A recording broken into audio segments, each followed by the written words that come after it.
አሁን ቅዱስ ቁርባን ለሰባት ነገር ይጠቅመናል። አንደኛው ትውልድን ለመባረክ ትውልዴን ባርክልን ብላችሁ ስጋው ደግሞ ስትወስዱ ትውልዱ ይባረካል። ሁለተኛው ለሀገርን አቁምልን ከጠላት ጠብቅ ብለን ቅዱስ ቁርባን ስንወስድ እግዚአብሔር ለሀገሪቱ ኃላፊ ይሆናል። ሶስተኛው በኑራችን ውስጥ በረከት ሲጠፋ በረከታችንን መልስ፣ ተሰለብን፣ አጣን፣ ገንዘባችን ሁሉ በመናፍስት ተወሰደ ብለን ስንወስድ የዚህ ጊዜ በረከታችን ይመለሳል። አራተኛው እድላችን ሲመክን ምክን ይልብናል። ወይ ጎረቤቶቻችን ያመክኑታል፣ ወይ ቤተሰባችን በጣዖት ውስጥ ያሉ ናቸው፣ ሰይጣን ያመክነዋል፣ ዛሬ ያመክነዋል። ጌታዬ ወይ እድሌ መክኗልና እድሌን መልስልኝ፣ የእድሌ ባለቤት ልሁን፣ ራሴ ጠፍቻለሁ፣ ውስጤ ጠፍቷል ብለን ቅዱስ ቁርባን ስንወስድ የዚህ ጊዜ እድላችን ይመለሳል።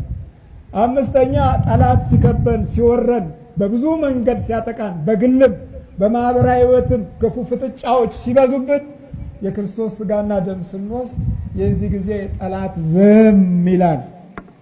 ምን ይላል? አየህ፣ ምልክቱ ይሄ ነው።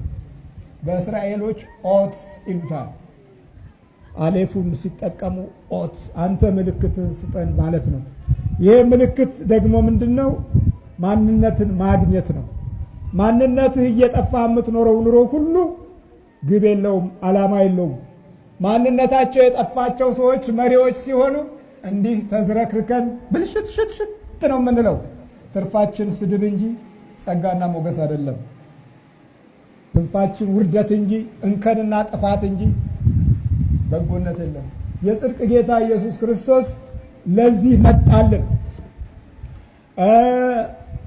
ሌላው ደግሞ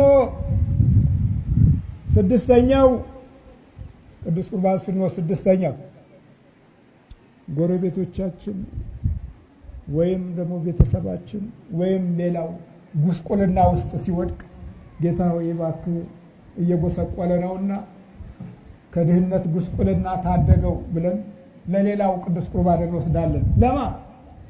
ለሌላው ለመሪውም ጭምር። መሪው ሕሊና አጥቷልና እባክህ ግፈኛ ሆኗል፣ አጥፊ ሆኗል፣ ሐሰተኛ ሆኗል፣ ሴረኛ ሆኗል መሪው፣ እባክህ ለመሪውም ሕሊና ስጥ። ዝም ብለን ብቻ አስቀድሰን መሄዳችን በረከትን አላመጣልንም። እግዚአብሔር ለኢያሱ ሲነግረው ነገ በመካከላችሁ ድንቅ ነገር እግዚአብሔር ያደርጋልና ዛሬ ተቀደሱ ነበር ያላቸው።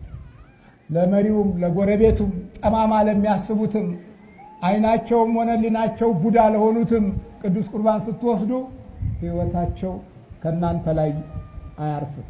መተተኛውም፣ ሟርተኛውም፣ አስማተኛውም፣ ጠንቋዩም፣ በየመንደሩ ያለ ቃልቻውም ዝም ይላል። ሌላው ሰባተኛው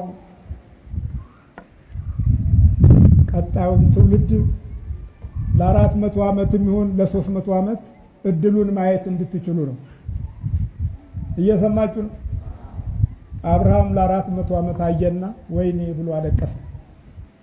400 ዓመት ባርነት ውስጥ የኔ ዘር ይወድቃል አለው።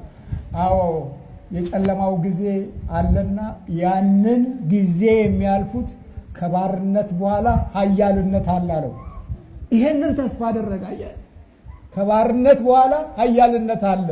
እኛ ስንት ዘመን ባሪያዎች ሆነን በራሳችን መሪዎች፣ በራሳችን ሰዎች፣ በራሳችን ልጆች ተቀጠቀጥን፣ ተገረፍን፣ ተሰቃየን፣ ታሰርን፣ ተደበደብን፣ ፈራን፣ ደነገጥን፣ ሞትን፣ ተሰቃየን።